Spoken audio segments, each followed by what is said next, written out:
Oh, disappointing that we didn't win. It'll be good watching the film to see what my emotion now is versus what I see on film about the fourth quarter, how they kind of just took ascendancy of the game. Focus was like we needed to compete on the glass with them. I think they ended up out-rebounding us by 12 or 13. And then they lived at the foul line. So that's tough to keep the scoreboard ticking over from our end when, we're getting beat on the glass, they're getting to the foul line. So I thought we competed well, but we didn't, at the end we weren't playing good enough to win that game with the level of play they were performing at. Doesn't City put real emphasis on winning those 50-50 little tips here and there? It felt like they got the majority of those where is that just a luck thing in the moment, or do you think your guys would have done there in that moment? Those types of things you certainly got to look at. The things I talk about is our discipline to stay on the floor when they shot fake and keeping guys off the preferred hands and, just the little things. And I'm sure I'll spot some of those things you're talking about, but just our overall discipline for 40 minutes, we just deviate a little too many times throughout the course of the game. Maybe a little bit in the entire game. Yep. The entire game. Yep. Foul line, they lived there and they won the rebound. How hard is it to cover for those two blokes when in that part of the game when you just can't have them? Like it is, but rebounding is it's team, and when I watch, I'll see did they end up getting more guys in the fight than us, and vice versa, and they got guys like Frolling's a load, Peatling, although his stat line isn't always flattering, those 50-50s, the offensive rebounds, that's what he brings to those guys as a difference maker in the situations, and he certainly had some of that. And then, Cal had a steadying influence on the game. Not losing Lulu, like we saw in Brisbane when you lost him, it changes the way. Yep. How damaging is it when he's not available? Look, I think people around the league are finally realizing the value he is at both ends of the floor. So when you lose him, then all of a sudden we lean on Jesse really heavily. Then we're getting Etan to play a little longer than probably we would like, because tonight was a physical game. So you need to be able to throw bodies at them to compete with that. And when both Doolittle and KP are out, it really does test us. Do you have any idea about what Christian did? Something to his groin, he'll go and get a scan or an MRI tomorrow morning, and then we'll go from there. Your luck with injuries has been horrid. Yeah. All year in Florida, and get some tissues, ankles, it feels like everything's irregular. Have you been able to get any insight into whether there's a reason? No. You and I talked about this maybe a week ago. Across the league, there's a lot of these types of injuries going on. So it will make for an interesting off-season project. How do you 25 minutes? It's a big workload when you have to leave play that. How you feeling?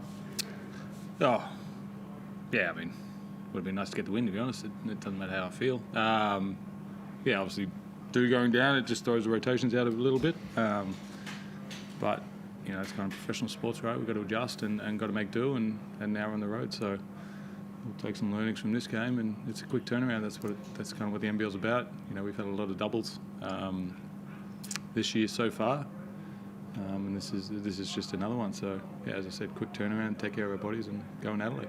What's the biggest lesson in the last quarter?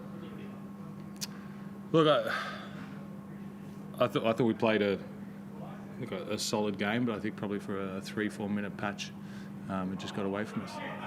And credit to Illawarra, they play hard and they play well and they're well coached and they've got a pretty good group. So against a team like that and in a league like that, you can win and lose games in 3-4 minute stretches, especially in the fourth quarter.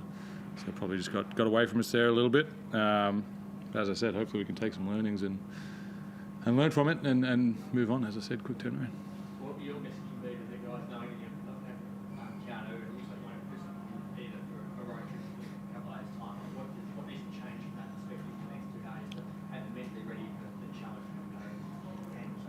Look, it's professional sports, right? There's injuries. There's always injuries throughout the year.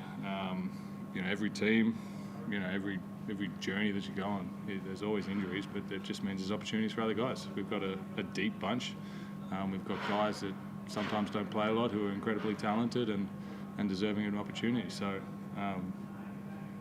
it's their opportunity to step up, right? That's why they practice day in, day out and work hard. They work just as hard as everyone. So injuries happen, and it's an opportunity for other guys to step up. And hopefully Duke can get ready, Duke can get healthy, and KP can get healthy. We need all the bodies that we can, but at the same time, it's opportunities for other guys, right? You played every game, Price's career's gone 59 to 40. Have you seen him this dominant at any point, even if he wasn't missing shots in the past, more scoring 59 to 40? Have you seen him dominate games in a certain match? He's very good at basketball. And the thing I say about Bryce too is he does it the right way. I think there's guys that could score 40 and kind of do it in a selfish way, but BC certainly does it in an unselfish way. He applies himself defensively. He makes the right pass. He just doesn't throw up stuff. And he's a good teammate, so he deserves it. He obviously gets a lot of attention from other teams, as he should. But he's pretty good at basketball. In these last 2 games, he's been pretty bloody good. We talked yesterday about Illawarra going in really hard and doubled him the entire time. He's got 40 against the time. How challenging is it for him to do that? Why don't they win against him, and what you knew was coming from last year? Well, you saw that he's in a nice groove individually, so that always helps. Very beneficial. I thought we were expecting them to be aggressive on him, so I thought we had a pretty good game plan to use the gravity that he would create, whether it was for their teammates or for himself. The timing of him and Wagstaff. Windler very good with that, and then you got Henschel and Pepper that can contribute, from the perimeter. So the spacing was good. It gives him a lot of space to play into and utilize his speed and then his basketball skills. So, we had I would say a solid game plan to attack the way we thought they'd defend him.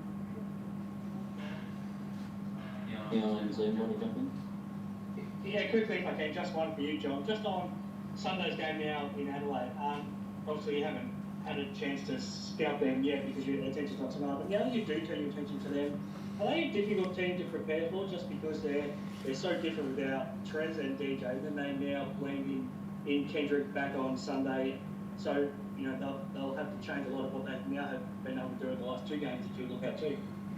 Yeah, so with the uncertainty or the change with their roster in recent time, we really, and especially after tonight, we got to worry about ourselves more than anything, our preparation, our recovery, and then our mentality to go on the road and get a win. Just have that right mentality to go and get a road win. So we'll certainly do our scouting and our prep, but it will come down to more of our approach, and are we ready to battle those guys on their home court so we can come away with the win. There's been a bit made about having to then, these doubles that you've got where you only have 1 day, it's a travel day in between, the challenges of that. It's difficult when you play a fresh team, but does it help that both teams play tonight going to Sunday? Does that make it less of a disadvantage, either way? I think if you start looking at that type of stuff instead of worrying about your own build-up and your own approach to the game, you're creating an excuse, or you're trying to create a reason why you're not going to play at your best, and that's certainly not going to be our approach. If we have aspirations to be champions, you've got to go on the road and find ways to win games, and that's been the challenge for us so far. Because we haven't completely figured that out yet. So more than anything, that's on us to make sure we're prepared to take on whoever Adelaide puts on the floor. Thanks very much. Don't laugh at my question, Jesse. Thanks, guys. All right, thank you.